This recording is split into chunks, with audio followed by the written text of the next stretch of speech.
Um, I'm the president of the Council of Georgist Organizations and director of a group called Saving Communities, and mostly here to speak about land value tax and land trusts. Land value tax is like property tax, except that the assessor figures out the value of the building and the value of the land under it.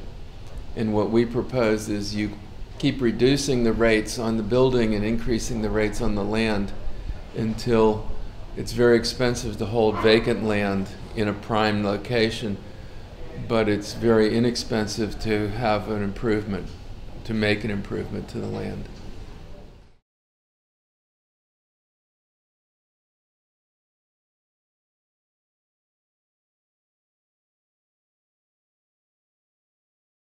Well, if it's done right, a land trust can be very profitable because the landlord only takes a fraction of the rent, but a fraction of the rent in a thriving community is more than all of the rent in a stagnant community.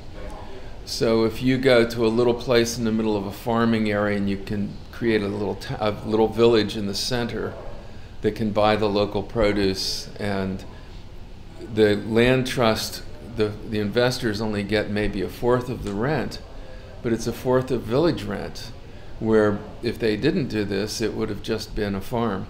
Or if it's in a very poor neighborhood that's got no employment and they do this, then they get a fourth of the rent, but it quickly becomes a thriving community, and a fourth of the rent in that thriving community is still more than all of the rent in a community that's struggling.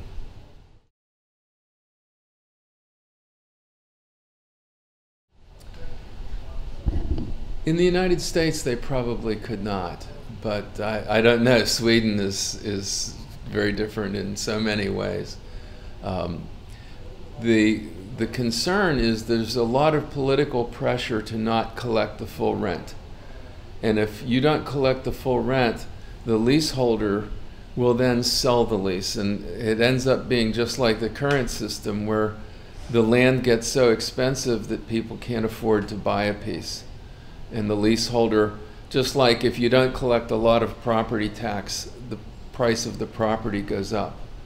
And if you don't collect enough of the rent, then the leaseholder will collect the rent from the next leaseholder. So in the long run, it's better to collect the full rent and then use the money to help the leaseholders by rebating their taxes or providing community services.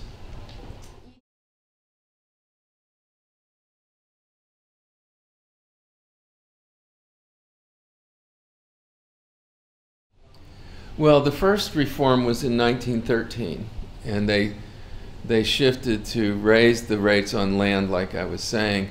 And before that, Pittsburgh was the second most expensive city in the entire United States. New York City was first, and Pittsburgh was second. And this was, even though it was an industrial town, very dirty and smoky, the land was so monopolized that people had to pay a lot of money to live there. And after the land value tax started to take effect, Pittsburgh land prices did not go up, but the rest of the country did. So we became, over time, the most affordable city. And even after we cleaned up and got rid of all the pollution, we were the most affordable city because nobody was speculating on Pittsburgh land.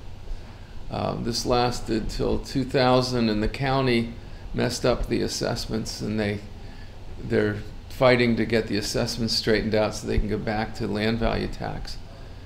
But all that time, in the Great Depression, Pittsburgh never had a housing collapse because they never had a bubble in the first place. And in the 1970s, when the steel industry collapsed, Pittsburgh actually had a construction surge because the city council increased the land value tax just as the mills were shutting down. And what happened was all of the vacant property just immediately turned over. New people started doing things with it.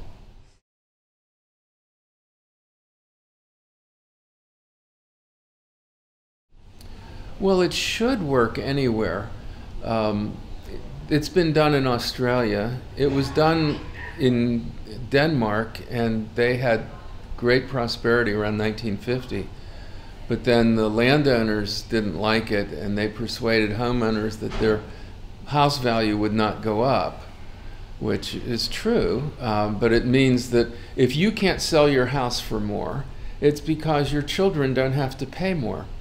So why is it a bad thing for you as an ordinary person with an ordinary family?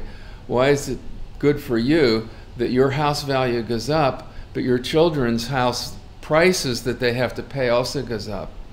But they appealed to that and they got it overturned. Denmark is not much like the United States, but it's more like Sweden.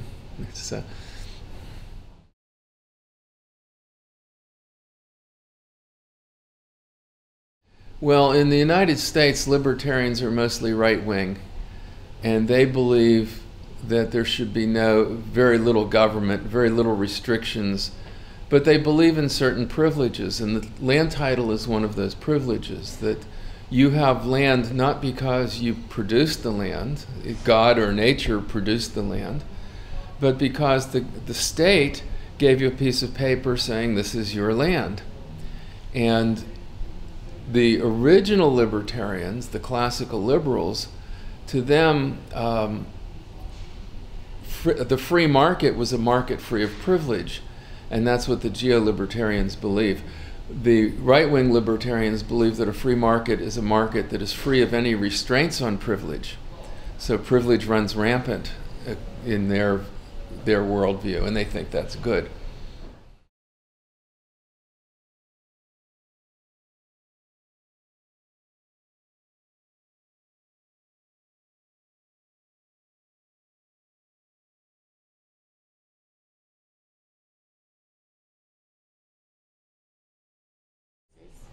Well, ours is based on the original classical economics of Adam Smith and John Locke, and the parts of it that other people have learned to not see. So we have in Adam Smith, he says land is the best thing to tax. John Locke went to great lengths to say that you have a right to take up land only if there is enough land for others, and land that is generally is good for others. And if you take the best land, then you owe the community a rent. And he said that if you tax anything other than land, it will destroy land value anyhow, so it's smarter for the landlord to pay it. So that's the original classicals. Turgot and Quinet, the people who gave us the term laissez-faire, they also advocated that land should be the only thing taxed. So that's kind of been lost. So we go back to the classical economics, and the only thing is our focus is the things that other people have ignored.